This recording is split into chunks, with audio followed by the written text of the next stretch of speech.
Hello guys, how are you? I hope so you are very fine. Now we are going to continue with our topic cash flow statement. Last lecture में हमने किया था cash flow statement की कौन कौन सी activities use होती हैं।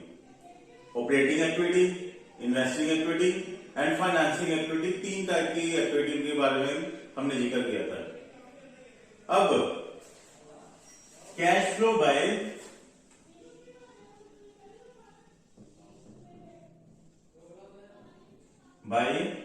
Operating activities. अब हम इसका डिटेल में अलग अलग एक्टिविटीज का अलग अलग डिटेल में करेंगे in different lectures. Cash flow by operating activities. आज हमारा पहला टॉपिक है cash flow by operating activities. Operating activity मैंने कल भी बताया था कि ऑपरेटिंग एक्टिविटी का मेन लिंक किसके साथ होता है। ऑपरेटिंग एक्टिविटी का मेन लिंक होता है हमारा daily day to day operations के साथ होता है कि एक बिजनेस, एक company, business daily day to day operations में कैसे पैसे कमाती है, कहां से पैसा आ रहा है, कहां से पैसा जा रहा है। डेली ऑपरेशंस में daily sale, daily purchase, daily के एक्सपेंस आने, डेली की इनकम आनी, उसके साथ से हमारा डेली रेकरिंग नेचर की आइटम से रिलेटेड हमारा कॉन्सेप्ट है। जो cash flow by operating activities है, it can be computed, it can be calculated by two methods। यानी कि कैश फ्लो को हम कितने मेथड से कर सकते हैं। इसको कंप्यूटेशन करने के, कैलकुलेशन करने के दो method. First one is direct method and other is indirect method.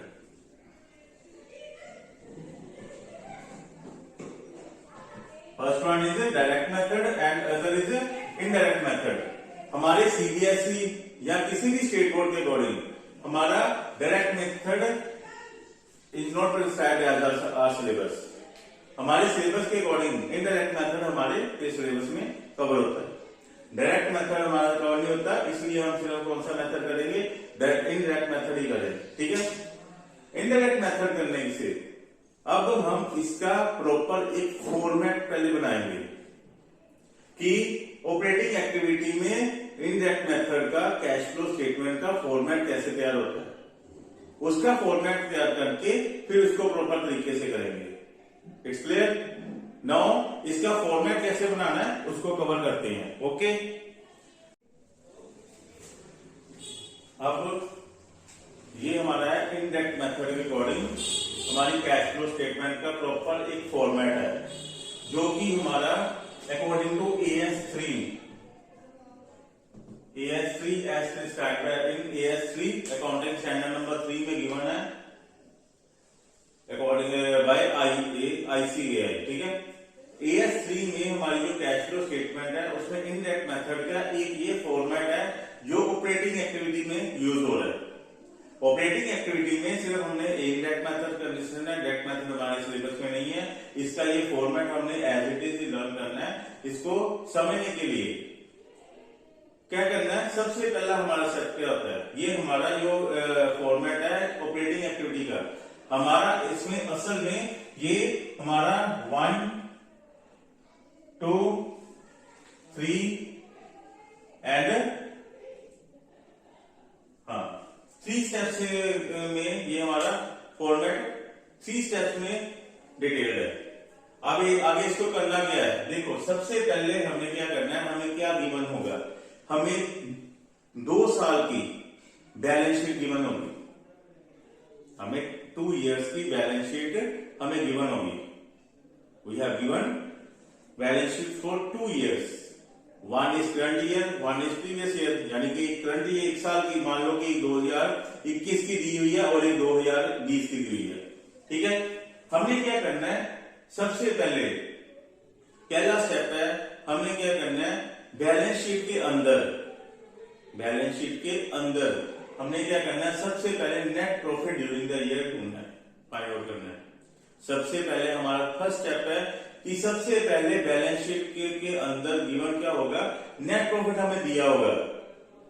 एक ऐसा भी कंडीशन आती है कि नेट प्रॉफिट हमारी बैलेंस शीट में नहीं होता, एडजस्टमेंट में गिवन होता है, वो अलग से सेपरेट उसका वीडियो बनाएंगे। सबसे पहले अपना बेसिक क्लियर करने के लिए, बेसिक तैयार करने के लिए सबसे पहले इसको समझो। हमें क्या करना है, सबसे फर्स्ट स्टेप है बैलेंस शीट में से सबसे पहले प्रॉफिट एंड लॉस दिया होगा on the credit side, means to say on the liability side. हमें लायबिलिटी साइड में प्रॉफिट एंड लॉस दिया होगा, उसको जनरल रिजर्व एंड सरप्लस में, क्योंकि हमारा जो बैलेंस शीट है किस फॉर्मेट में दी होगी, हमारी balance sheet according to schedule 3 of companies act 2013 के अकॉर्डिंग दी होगी। और आपको भी मालूम है, और शेड्यूल 3 में हमारी जो बैलेंस शीट बनती है कैसी बनती है, वर्टिकल शेप में बनती है। ऊपर हमारे क्या होते हैं, ऊपर हमारी लायबिलिटीज होती है और नीचे एसेट्स होती हैं, यानी कि लायबिलिटीज के रिजर्व्स एंड सरप्लस में हमें प्रॉफिट ये गिवन दिया होगा, ठीक है। रिजर्व एंड सरप्लस में हमें प्रॉफिट दिया होगा, उसमें क्या करना है, हमने current year minus previous year, यानी कि करंट ईयर के बैलेंस में से प्रीवियस ईयर का बैलेंस माइनस करके यहां पर लिखना है, सबसे पहला स्टेप। सेकंड स्टेप क्या करना है, हमने transfer to the general reserve, उसके नीचे ही यानी कि उसके बगल में ही रिजर्व एंड सरप्लस में प्रॉफिट एंड लॉस के साथ एक जनरल रिजर्व या रिजर्व फंड भी दिया हो सकता है। जनरल रिजर्व या रिजर्व फंड का भी हमने क्या जो बैलेंस है, यानी कि इसको भी हमने current year minus previous year जो बैलेंस होगा, जो डिफरेंस आएगा वो हमने इसमें ऐड करना है। नेक्स्ट वन हमने क्या करना है, नेक्स्ट वन हमने propose dividend for the previous year, ये हमेशा याद रखना है। Propose dividend for the previous year हमने डालना है, interim dividend during the year डालना है।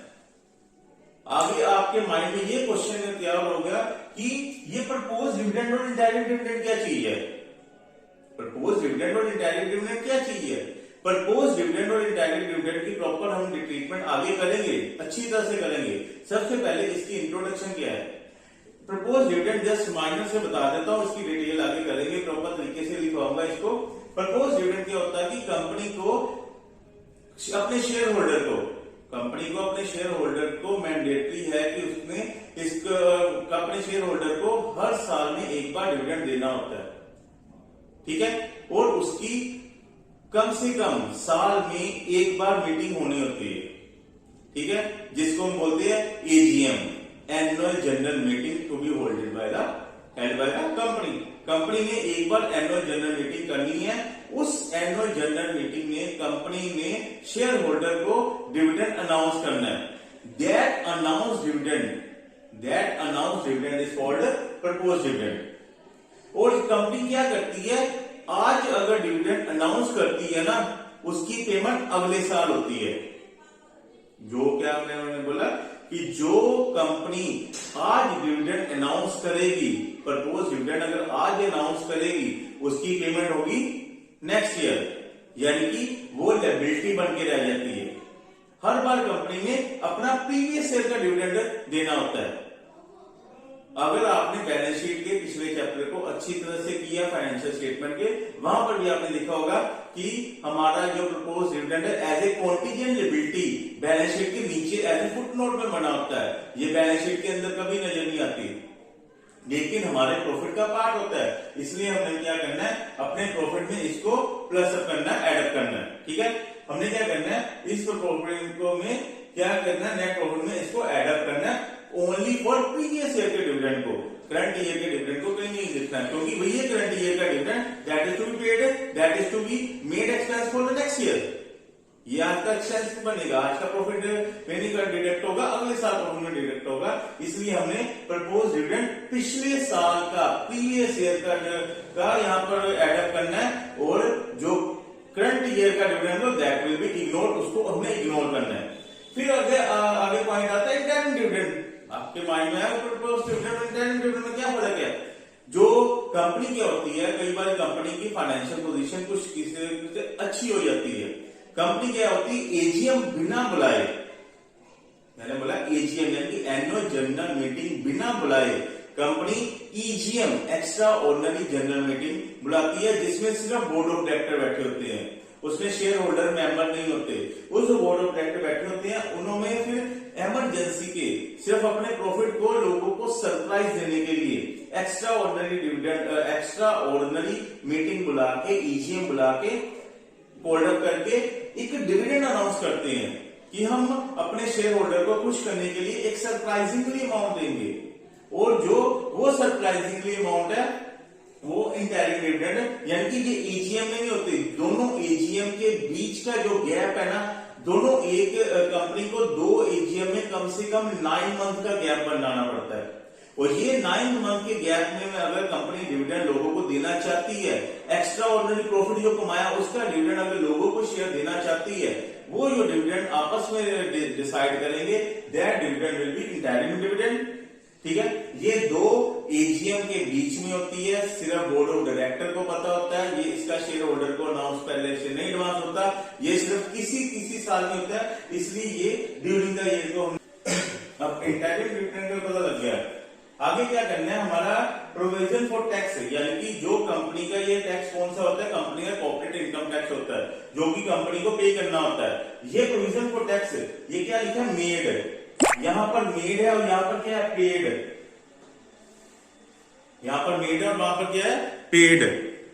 कंपनी को क्या करना होता है कि प्रोविजन मेड, जितना भी प्रोविजन इस साल के लिए बनाया है वो कंपनी ने एड अप करना है। ठीक है, ये अब मेड क्या और पेड में डिफरेंस क्या है, इसकी अलग से ट्रीटमेंट आगे करेंगे नेक्स्ट लेक्चर में, फिलहाल इसको समझ लो। ठीक है, आगे प्रोविजन मेड करने के बाद हमें क्या करना होता है, अगर रिफंड ऑफ टैक्स आपको दिया हो, यानी कि रिफंड ऑफ टैक्स का मतलब अगर आपका टैक्स ज्यादा चले जाता है गवर्नमेंट को, that will be refunded back, उसको वापस वो हमने माइनस कर देना है। ये वैसे बहुत कम आता है, फिर तो भी हमारे सिलेबस का पार्ट तो नहीं है, पर जो हमारा फॉर्मेट इस तरह से हमारा क्या आ जाएगा, net profit before tax and extraordinary item. ठीक है, इन सबको प्लस माइनस करके, इनको सब ऐड अप करके, रिफंड ऑफ टैक्स माइनस करके, ये हमारा क्या आ जाएगा, net profit before tax and extraordinary item. ठीक है, आगे हमने क्या करना है कि जो हमारे प्रॉफिट एंड लॉस में डेबिट हो चुके हैं खर्चे, वो वाले खर्चे जो हमारे ऑपरेशन में, हमारे डेली रूटीन में नहीं होते,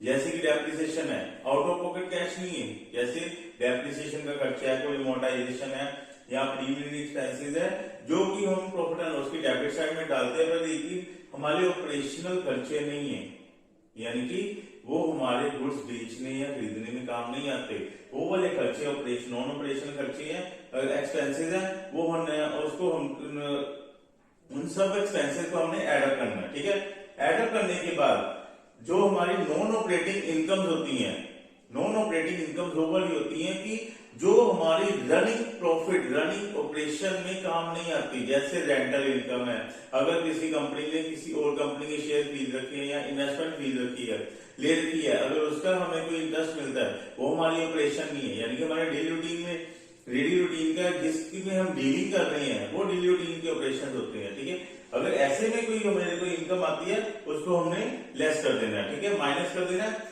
ये सब करने के बाद हमें क्या आ जाएगा, operating profit before working capital changes. क्या आएगा, operating profit before working capital changes. Working capital का मतलब है करंट एसेट्स और करंट लायबिलिटी, यानी कि ये सारा स्टेप करने के बाद हमें क्या मिलेगा, ऑपरेटिंग प्रॉफिट वो वाला जो अभी वर्किंग कैपिटल चेंजेस होने के पहले।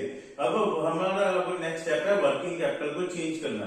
वर्किंग कैपिटल को चेंजेस करने के लिए क्या करना है, हमने करंट एसेट और करंट लायबिलिटी, यानी कि मैंने बताया कि हमें ये वाले सब में हमें अकॉर्डिंग टू द शेड्यूल की बैलेंस शीट दे रखी और ऑब्वियस है वहां पर करंट एसेट और करंट लायबिलिटी भी होंगे। और क्या करना है, अगर तो हमने क्या करना है, करंट ईयर और प्रीवियस ईयर में क्या करना है, प्रीवियस ईयर से करंट ईयर में, इनको हमने जब चेक करना है ना, प्रीवियस ईयर से करंट ईयर में कंपेयर करना है। क्या करना है, कंपैरिजन करना है, कंपेयर करना है कि पिछले साल से अब करंट ईयर में हमारे करंट एसेट बढ़े हैं कि कम हुए हैं, करंट लायबिलिटी हमारी इंक्रीज हुई है डिक्रीज हुई है। अगर तो करंट एसेट हमारे लिए बढ़े हैं, यानी कि अगर तो हमारी कंपनी के लिए प्लस का पॉइंट है, तो हमने उसको माइनस करना है।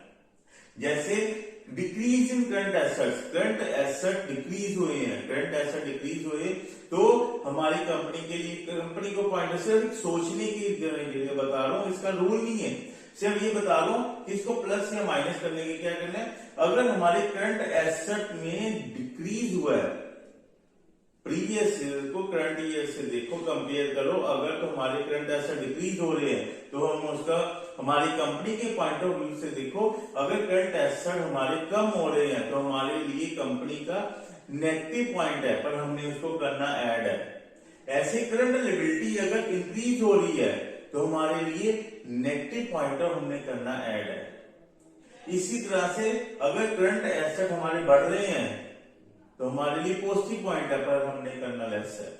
सिर्फ एक सोचने का यानी कि नजरिए से अकॉर्डिंग जो आपको कि एक प्रॉपर पता लग गया है कि करंट एसेट और करंट लायबिलिटी को हमने प्लस कब करना है और माइनस कब करना है। ठीक है, सिर्फ जैसे डिक्रीज इन करंट लायबिलिटी के डिक्रीज होने से हमारी कंपनी के पॉइंट ऑफ व्यू से देखो तो हमारी करंट लायबिलिटी डिक्रीज होने से हमारा फायदा है, प्लस का पॉइंट है, पर हमने करना लेस है। ठीक है, इस करने से बाद हमारा क्या आ जाएगा, कैश जनरेटेड फ्रॉम ऑपरेशंस। ठीक है, ये सारा कॉलम में क्या आ जाएगा, कैश जनरेटेड फ्रॉम ऑपरेशंस, यहाँ पर हमारा फर्स्ट स्टेप हो जाएगा। ठीक है, अब हमने क्या करना है, इनकम टैक्स पेड, यहां पर जो आया था ये इनकम टैक्स मेड था। मेड और पेड में क्या डिफरेंस है ये आगे नेक्स्ट लेक्चर्स में करेंगे।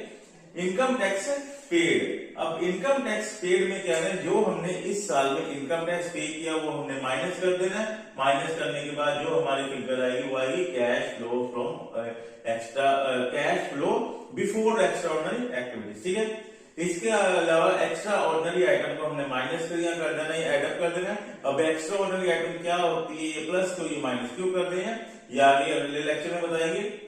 इससे हमारा क्या आ जाएगा, ये आएगा नेट कैश फ्लो फ्रॉम, या यूज्ड इन मैंने क्यों लिखा है, अगर तो नेट कैश फ्लो यानी कि ये सारा टोटल करके प्लस माइनस करके अगर तो ये वाली फिगर प्लस में आती है, पॉजिटिव आती है, तो हमें क्या लिखना है कि net cash flow from operating activities. अगर ये फिगर हमारी नेगेटिव में चली जाती है तो हम क्या लिखेंगे, net cash used in operating activities. It's okay, I hope कि आपको ये सारे का सारा फॉर्मेट समझ आ गया होगा। ये फॉर्मेट अच्छी तरह से करोगे तो ही हमारा आगे सॉल्यूशन प्रैक्टिकल प्रॉब्लम सॉल्व होंगे। इट्स ओके, आगे अब नेक्स्ट लेक्चर में हम इसका प्रैक्टिकल देखेंगे, फिर इन्वेस्टिंग एक्टिविटी आगे करेंगे। अब इसका प्रैक्टिकल को अच्छी तरह से हम करेंगे, और till then bye, okay, thank you.